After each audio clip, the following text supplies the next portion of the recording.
Carrie Shalom à tous, je suis la sœur Sylvie Crescence et j'ai le grand honneur d'avoir à mes côtés l'ange du sacerdoce royal, le visionnaire, le père fondateur, qui n'est nul autre que le King Prophète Eudès, qui après ce glorieux service de dimanche nous a honorés par sa présence dans ce podcast vidéo. Shalom papa.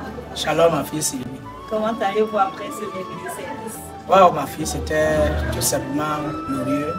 Comme d'habitude, le Seigneur est fidèle et il se glorifie toujours chaque fois que nous sommes rassemblés dans sa présence. C'était tout simplement un merveilleux service. Comme je l'ai dit en prélude, vous êtes le père fondateur du sacerdoce royal, Église du Christ. Pouvez-vous nous dire en quelques mots quel a été l'élément révélateur du nom de ce ministère? Bon, déjà, c'est toujours un privilège d'être appelé, d'accepter l'appel. C'est une grâce. J'étais dans un jeûne à l'époque, dans un jeûne de 3 jours à sec. Je me suis enfermé dans ma petite chambre. Et le 3e jour du jeûne, c'était vers les environs je pense, dans les environs de 17 h, où je reçois une vision dans la chambre. Le Seigneur m'a présenté sur un bout de papier le nom de 1 Pierre 2,9. 1 Pierre 2,9. Où il dit, vous êtes un sacerdoce royal, une nation choisie, une race choisie. Et depuis ce jour, quand je suis sorti de la révélation, le Seigneur m'a dit, le nom de l'église que tu vas fonder, c'est le sacerdoce royal. Vous êtes une communauté des prêtres. Vous êtes une communauté des prêtres et des rois. Alors, il est vrai que dès le début, ce n'était pas très facile. C'était pas très facile. Mais par la grâce de Dieu, nous sommes dans le sang. Et pouvez-vous nous dire où se trouve le sacerdoce royal, en abrégé SAREC? Le sacerdoce royal est situé plus précisément au marché de Dedo. Marché de Dedo, vous entrez au niveau de l'hangar des poulets, des champs des avocats.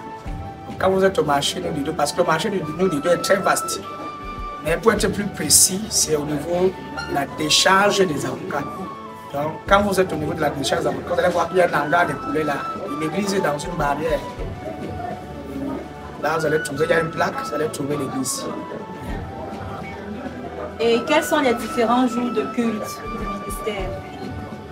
Nos services ici se tiennent tous les mardis à partir de 17h30, le vendredi également à 17h30, le dimanche à 9h. Le culte débute à partir de 9h, ça finit à 12h00. Ça, c'est nos différents jours de culte. King Prophète Eudès, nous sommes, l'église en général est dans une période de jeûne de 21 jours. Pouvez-vous nous dire quel est le but de ces jours de jeûne? Oui, effectivement, ma fille, nous jeûnons. Le jeûne que nous faisons actuellement, ce n'est pas pour forcer la main de Dieu. Ce n'est pas pour obliger Dieu à faire quelque chose dans notre vie. Le jeûne que nous effectuons, c'est un jeûne individuel qui affecte notre vie spirituelle. Et le jeûne que nous faisons actuellement, le jeûne de 21 jours, c'est pour nous préparer. C'est un jeûne de préparation, c'est un jeûne de consécration. Et c'est pour nous aiguiser. Parce que pendant le jeûne, on s'éloigne, on se prive, on s'abstient de beaucoup de choses. On s'abstient de la nourriture, on s'abstient, on se prive, on met certaines choses de côté pour aiguiser notre vie, pour bâtir une vie de prière avec le Seigneur et prier pour la nouvelle année qui arrive. Et pendant cette période de jeûne, qu'est-ce que nous faisons? Nous prions, nous rendons grâce à Dieu pour tout ce qu'il a fait dans notre vie depuis janvier jusqu'à ce mois de novembre. Voilà pourquoi nous jeûnons. Nous jeûnons pour le rendre grâce. Nous jeûnons également pour reconstruire, pour édifier notre homme intérieur et débarrasser notre esprit de toute forme de distraction afin de nous reconnecter à notre Dieu. Voilà en fait pourquoi nous le but, la raison pour laquelle nous jeûnons.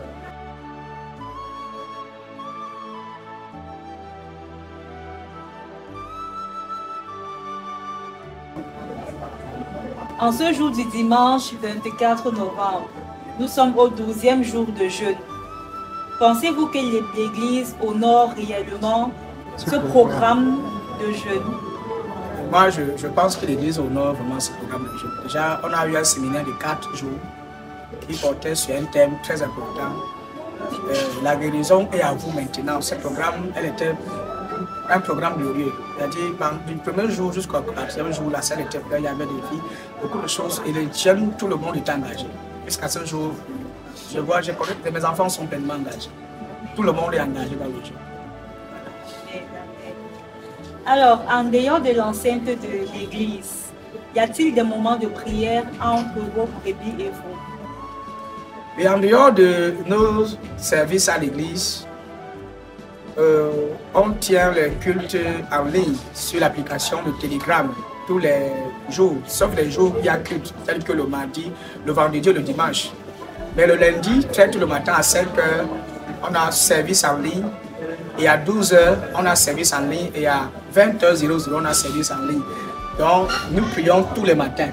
Pendant le jeûne, nous sommes en ligne. Même si on ne se retrouve pas à l'église, on le fait en ligne sur l'application Telegram. Et voilà, on fait les cultes en ligne. On prie en ligne, on intercède. Et le programme de prière, c'est marathon de prière.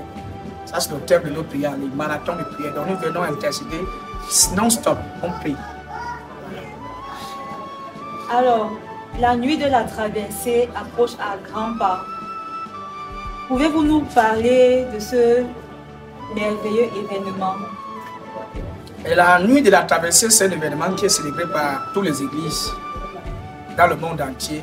Et toutes les églises actuellement sont en train de se préparer pour la nuit de la traversée. Nous également, nous nous préparons.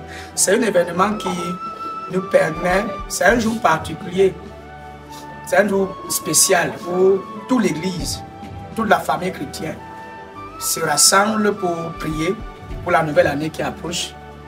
Parce que le plus souvent, avant quand nous étions encore des païens, le 31 nous trouvait toujours dans les bars.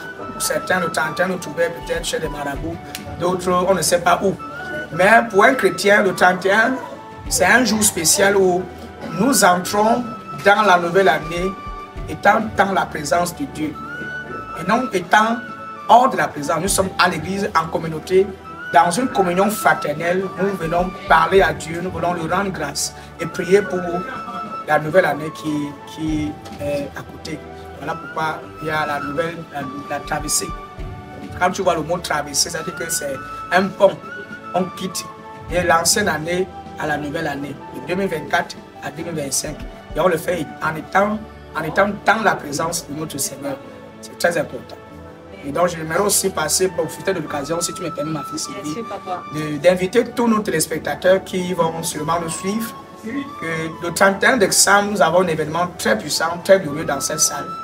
Et il y aura des bâches même jusqu'à l'extérieur. Je vous invite à ne pas manquer cet événement. Donc, déjà, à partir de maintenant, commencez déjà par vous organiser, préparez-vous et venez pas seul, venez en famille. C'est une soirée où on ne prie pas seul, on prie en famille, on prie en communauté, on vient à l'église avec son frère, on vient à l'église avec sa soeur. Donc je vous invite massivement à ce merveilleux service et ta vie ne sera plus jamais la même. Amen. Alors, King Prophète Eudes, quelles sont les différentes plateformes dont dispose le sacerdoce royal? Le sacerdoce royal dispose de plusieurs plateformes sur les réseaux sociaux. Nous sommes sur Facebook. Vous tapez Sacerdoce Royal, Église du Christ. Nous sommes également sur TikTok, King Prophète Eudes. Nous sommes également sur YouTube, King Prophète Eudes. Et nous sommes aussi sur Telegram. Nous sommes sur Telegram, nous prions en ligne. Nous avons un forum sur Telegram. Nous sommes aussi sur WhatsApp. On a un forum Sacerdoce Royal. Nous sommes sur plusieurs plateformes. Alors, papa, nous vous remercions pour votre temps. C'est à moi de vous remercier, ma fille. C'est un très grand honneur. Amen. Pour moi et pour l'ensemble de l'équipe du Multimédia. King Prophète Eudes, avez-vous un mot de fin pour l'Église en général? Ce que je vais dire, comme ce matin j'ai enseigné sur être passionné pour Dieu. Donc l'exhortation que je peux te donner en quelques minutes et encore en quelques secondes, c'est de ne pas perdre votre passion pour le Seigneur, d'être fervent, d'être enthousiasmé dans son service. Je dirais même d'avoir toujours cette soif, cet engouement pour Dieu et de ne pas baisser, de ne pas vous décourager. permettez pas que l'ennemi vous décourage. Et pendant cette période de jeûne, même si vous êtes visiteur, vous pouvez vous joindre à nous. Vous pouvez de temps en temps passer nous voir. Et je crois que derrière cet écran, juste en bas de cet écran, il y aura des numéros de téléphone qui vont sûrement s'afficher.